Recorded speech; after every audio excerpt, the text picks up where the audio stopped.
ورثة الأنبياء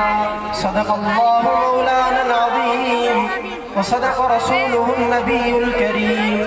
ونحن على ذلك لمن الشاهدين والشاكرين والحمد لله رب العالمين يا رب صل وسلم دائما أبدا أبدا على حبيبك خير الخلق كلهم هو الحبيب الذي ترجع شفاعته لكل حول من الأهوال المقتهم کہو تو راز حیات کہہ دوں حقیقت کائنات کہہ دوں وہ بات کہہ دوں جو پتھروں کے جگر کو بھی آب آب کر دے کیا بتائیں حال دل اب قابل بیان نہیں درد کدھر نہیں زخم کہاں نہیں اور یہ کہ میں منت کشفا نہیں جو زبان حق پہلے تھی کیا اب بھی وہی زبان نہیں چمن چمن گلی گلی ادھر لہو میں کیا کہوں یہ عرصہ کہاں گزر گیا انتہائی واجب الاحترام حضرات علماء کرام زعماء ملت مشائخ عظام اسلام کی زمینی و نظریاتی سرحدوں کے عظیم محافظوں اور آج کی اس بابرکت محفل کے باسعادت جیالوں تفصیلی بیان سفیر بھٹائی امین بھٹائی وکیل بھٹائی شہباز بھٹائی حضرت شاہ عبداللطیف بھٹائی کے عظیم سپوت حضرت مولانا اسد اللہ کھوڑو حفظہ اللہ تعالی من کل شر فی الدارین کا ہوگا کھوڑو صاحب صرف آپ کی وجہ سے پیچھے 2 پروگرام چھوڑ کر آئے ہیں میں امید کرتا ہوں کہ آپ ان کی محبتوں کی بھی لاج رکھیں گے وقت کم ہے میں 2-4 بنیادی باتیں عرض کر کے اجازت چاہوں گا اللہ کے نبی صلی اللہ علیہ وسلم نے فرمایا کہ اس زمانے میں فتنے یوں پیدر پہ آئیں گے کہ جس طرح تسبیح ٹوٹنے کے بعد اس کے دانے تیزی سے زمین پر گرتے ہیں اس طرح یوں فتنے پیدر پہ آئیں گے فتنوں کے اس دور کے اندر ایسی محفلیں اللہ رب العزت کا انعام ہوا کرتی ہیں بشرطے کہ کوئی اہل ایمان ان محفلوں کو اپنے لیے سعادت سمجھے آپ پر پابندی ہے جلسہ سنے نہیں ہم پر پابندی ہے گفتگو کرے نہیں لیکن جب میں انتظامیہ کے معاملات دیکھتا ہوں تو مجھے ایسا لگتا ہے کہ زبان بند کر دوں آپ حضرات کے تقاضے دیکھتا ہوں تو ایسا لگتا ہے کہ دل چیر کر آپ کے سامنے رکھ دوں حالات کا جبر اور حالات کی سختی دیکھتا ہوں تو ایسا لگتا ہے کہ کچھ بھی نہ کہوں کہیں عافیت کا گوشہ پکڑ لوں جب مظلوموں کی مظلومیت قصے اور کہانیاں سامنے آتی ہیں تو پھر رب محمد کی قسم اپنا ہونا بھی بھول جاتا ہے چاہے وہ مظلوم میری سنتا شہید اسلام علامہ ڈاکٹر خالد محمود سمرو ہو یا پھر اسیر اسلام مولانا بخت اللہ پہوڑ ہو کیونکہ ہمیں ہمارے نبی نے المسلم واخو المسلم کے رشتے پر جوڑا ہے تو ہمیں ہمارے قرآن نے انما المؤمنون اخوہ کے رشتے پر جوڑا ہے علماء حق بھی امت کے درد کو قرآن و حدیث کی روشنی میں تلاش کرتے ہیں اس لیے انہیں امت کا درد محسوس ہوتا ہے حضرت بلال ان پر اتنے ظلم و ستم ڈھائے گئے حضرت ابوبکر صدیق نے دیکھ کر فرمایا کہ بلال پیارے ذرا سے ان ظالموں کے سامنے نرمی اختیار کر لیا کرو حضرت بلال فرماتے ہیں کہ صدیق پیارے جو مزہ اسلام کو لینے میں آتا ہے وہ اس گرمی کی تپش کو بھلا دیتا ہے علماء کرام پر یہ آزمائش اور یہ امتحان کیوں ہے کیونکہ یہ اللہ کے نبی صلی اللہ علیہ وسلم اور آپ کے صحابہ کے نقش قدم پر چل رہے ہیں کیونکہ یہ تو دنیا کے اندر مشہور ہے جو آدمی جس کے نقش قدم پر چلتا ہے جو آزمائش اس کے آنے والی نسلوں پر آتی ہے وہی آزمائشیں اس کے آباء و اجداد پر جو آ چکی ہوتی ہیں وہی آزمائشیں اس کے آنے والی نسلوں پر بھی آتی ہیں جنہوں نے بدماشیوں کا بازار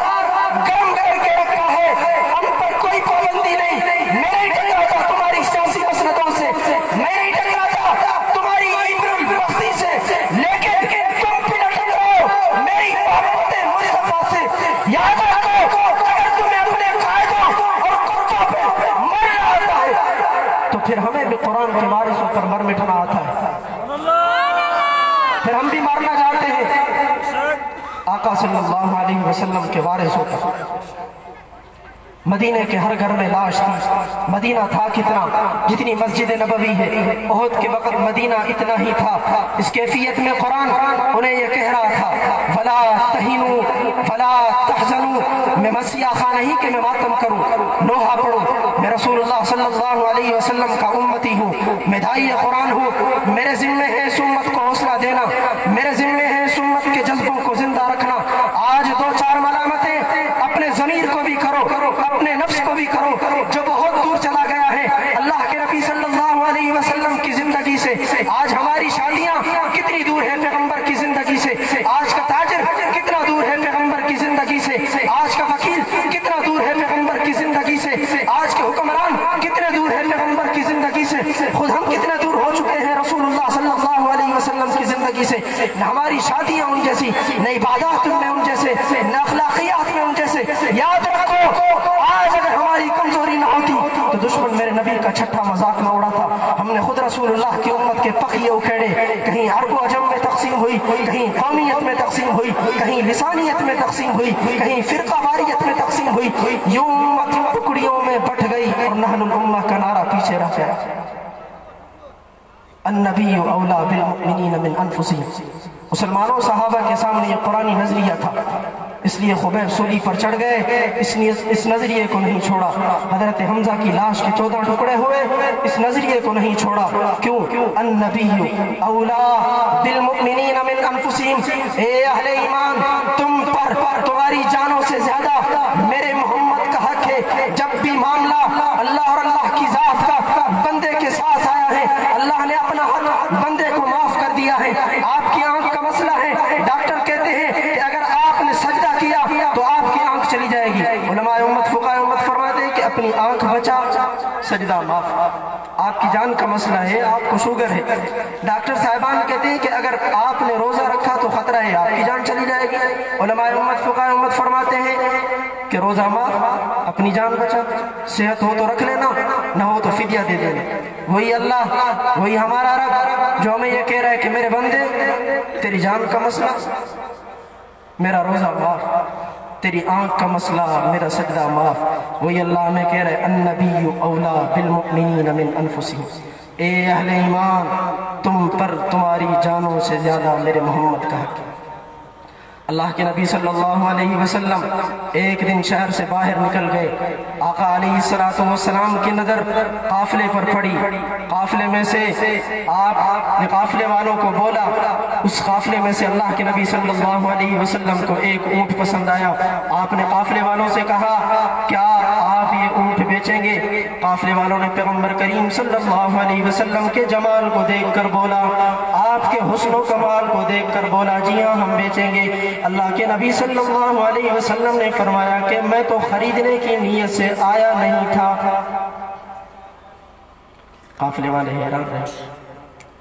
حضور علیہ السلام اونٹ کے ساتھ روانہ ہوئے، پورا قافلہ دیکھتا رہا۔ اتنے میں سے قافلے میں سے ایک شخص بولا کہ آپ نے اپنا قیمتی اونٹ ایک شخص کو اس لیے دے دیا کہ اس نے آپ کو اپنے حسن کا جادو دکھایا۔ قافلے میں سے دوسرا شخص بولنے لگا کہ ہم اسے اونٹ کیسے نہ دیتے، جب وہ بات کر رہا تھا ہمیں یوں محسوس ہو رہا تھا جیسے کہ 14ویں کا چاند زمین پر آیا ہے۔ اتنے میں قافلے کے جو سردار تھے اس کی بیوی، اس گورنر کی بیوی پیچھے خیمے میں بیٹھی ہوئی تھی، اس نے کہا خبردار اس شخص کے بارے میں کوئی بات نہ کرے۔ قافلے والوں نے اس عورت سے کہا کیا آپ اس شخص کو جانتی ہیں؟ کہنے لگی کہ جانتی تو میں بھی نہیں، جب یہ شخص آپ سے بات کر رہا تھا میں نے پردے کی چادر ہٹا کر دیکھی، خیمے کی چادر ہٹا کر دیکھی۔ جس شخص کو اللہ نے اتنا خوبصورت بنایا ہے مجھ عورت کا ایمان ہے کہ وہ جھوٹا ہو ہی نہیں سکتا۔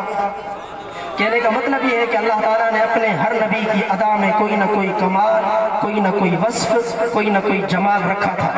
میں تو کہا کرتا ہوں کہ میری مثال بازار مصر کی اس بوڑھیا کی طرح ہے جو سر پر کپاس کی گٹری رکھ کر بازار مصر میں آئی تھی۔ کسی کی نظر پڑی، پوچھا اماں یہاں کیسے آئی ہو؟ اس نے کہا کہ یوسف دکھ رہا ہے، یوسف کو خریدنے آئی ہو۔ اس نوجوان نے کہا کہ اماں یہاں یوسف کے بہت بڑے خریدار ہیں، یوسف کو خرید کر چلے جائیں گے اور تو یوں دیکھتی رہے گی۔ اس ماں نے رو رو کر کہا کہ بیٹا یہ تو میں بھی جانتی ہوں کہ یوسف کو خریدنا میرے بس کی بات نہیں، لیکن میں صبح سے لے کر شام تک اس لائن میں، اس قطار میں کھڑی رہوں گی، اگر یوسف کو نہ خرید سکی تو کل قیامت کے دن یوسف کے خریداروں میں میرا نام تو آ جائے گا۔ ہم بھی اگر آقا صلی اللہ علیہ وسلم کی سیرت، صورت، حسن و جمال، عزت، عظمت اور منقبت کو اگر کما حق ہو بیان نہیں کر پائے تو کل قیامت کے دن اس فہرست میں ہمارا تو نام بھی تو آ جائے گا۔